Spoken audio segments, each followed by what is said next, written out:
The bus was packed, the air thick with the usual mix of city noise and low murmurs from tired passengers. Outside, the evening sun cast a golden hue over the streets, but inside, the mood was far from warm. People clutched their bags, headphones, minds elsewhere. Just another routine commute home. Among the passengers sat an elderly woman, her frail hands clutching a small purse. As she tried to steady herself against the occasional bumps of the road, she wore a soft, worn-out cardigan, one that had clearly seen better days. Her silver hair was neatly combed, and there was a gentle kindness in her eyes, the kind of warmth only years of love and sacrifice could cultivate. Seated beside her was a young man, maybe in his early 20s, dressed in trendy clothes, scrolling through his phone with a look of mild annoyance. He tapped his foot impatiently, his body language screaming frustration. The woman shifted slightly, adjusting her grip on the pole as the bus jolted again. Then, out of nowhere, the young man let out a loud sigh. He turned to the elderly woman and rolled his eyes. "Do you have to keep bumping into me?" His voice was sharp, cutting through the quiet murmurs of the bus. A few heads turned, but most passengers chose to look away. The woman's eyes widened with surprise, and she quickly apologized, her voice soft. "I'm so sorry, dear. I didn't mean to," but he cut her off. Yeah, you people never do." His tone dripped with irritation. He shook his head and went back to his phone, muttering under his breath. A few passengers exchanged glances. Some looked uncomfortable, while others simply returned to staring out the window, unwilling to get involved. It was one of those moments, one where everyone knew something wrong was happening, but no one wanted to be the one to speak up. And then, from the back of the bus, a voice cut through the tension. "Hey," the voice said, firm but calm. The young man barely looked up from his phone. "What?" he muttered, clearly uninterested. Footsteps moved toward them, slow and deliberate, and then the figure stepped into view. It was Keanu Reeves. Dressed in a simple black jacket and jeans, he stood with a quiet presence. His eyes locked onto the young man. There was no anger in his face, no raised voice, just a calm intensity. That instantly changed the air in the bus. The young man blinked in surprise, finally registering who was standing in front of him. A flicker of disbelief crossed his face, but it quickly faded as Keanu spoke again. "Is that how you talk to your mother?" he asked. The bus fell completely silent. Passengers, once disinterested, were now fully alert, their eyes bouncing between the young man and Keanu Reeves. The young man let out a nervous chuckle, shifting in his seat. "She's not my mom," he said, shrugging. "Just some old lady." Keanu tilted his head slightly, his expression unreadable. "That's not the point," he said. His voice was steady, carrying a weight that made it impossible to ignore. For the first time, the young man hesitated. He looked at the woman beside him, really looked at her, and for a brief moment, something flashed in his eyes. Something uncertain, something almost regretful. But then, just as quickly, he scoffed. "What's it to you, man?" he said, forcing a smirk. "She's not your problem either." Keanu took a deep breath, and then he said something that would change everything. Keanu's eyes didn't waver. He wasn't angry, but there was something in his expression, something steady, something unshakable, that made the young man shift uncomfortably in his seat. The tension in the bus was thick now, and nobody dared to look away. "You're right," Keanu said finally, his voice calm. "She's not my problem. She's not my mother. But do you know what she is?"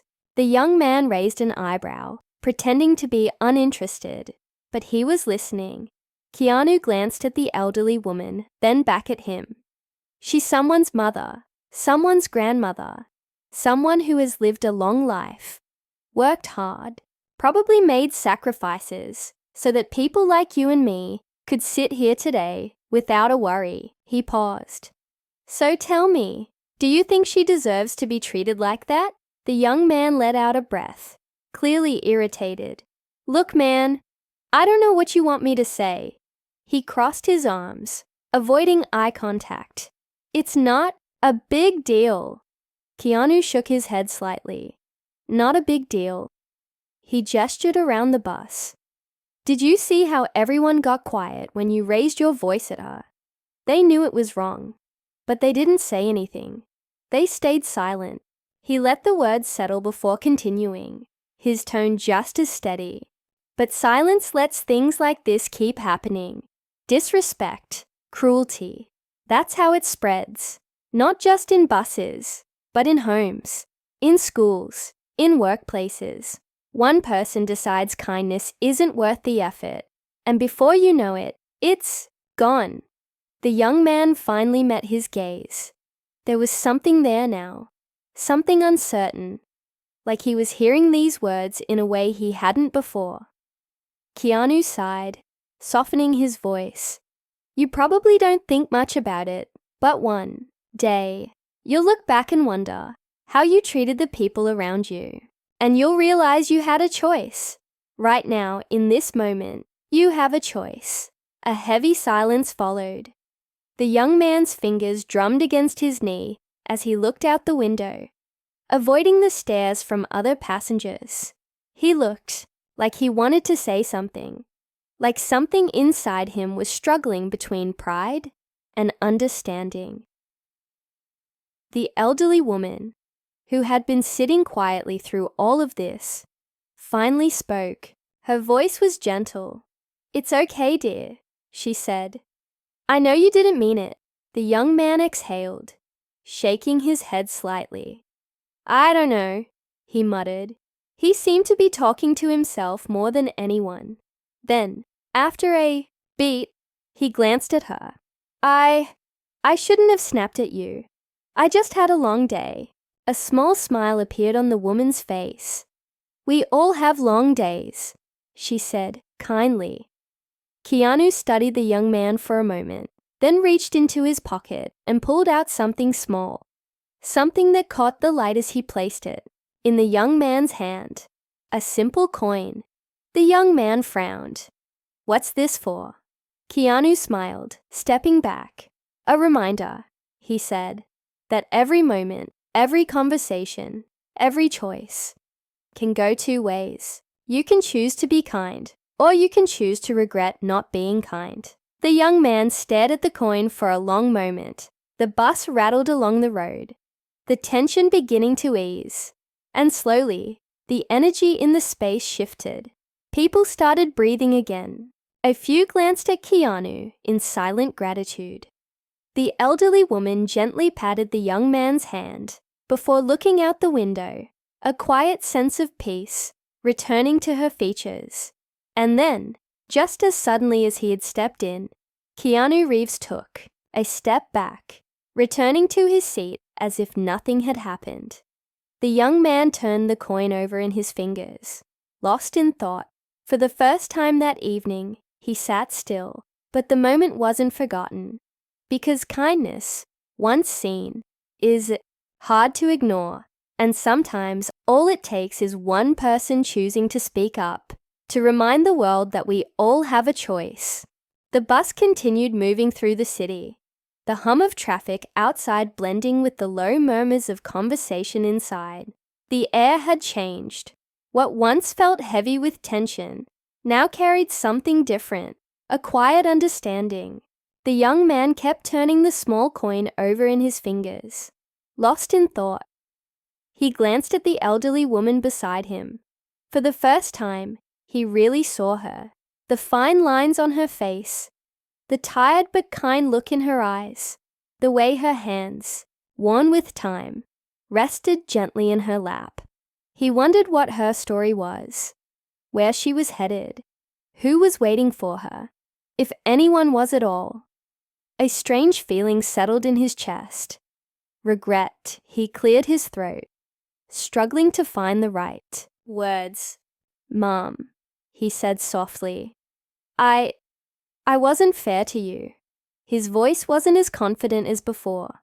"I don't have an excuse. I was just—" He stopped, shaking his head. "It doesn't matter. I was wrong." The woman turned to him, her expression gentle. She didn't seem angry. If anything, she looked relieved. "Apology accepted," she said, with a warm smile. "Thank you for saying that." The young man nodded, exhaling like he had been holding something in. He hesitated, then reached for his backpack. After rummaging through it, he pulled out a Zartz granola bar. It was nothing fancy, just a small snack he had thrown in earlier. He held it out to her. "It's not much, but are you hungry?" The woman's eyes twinkled with surprise.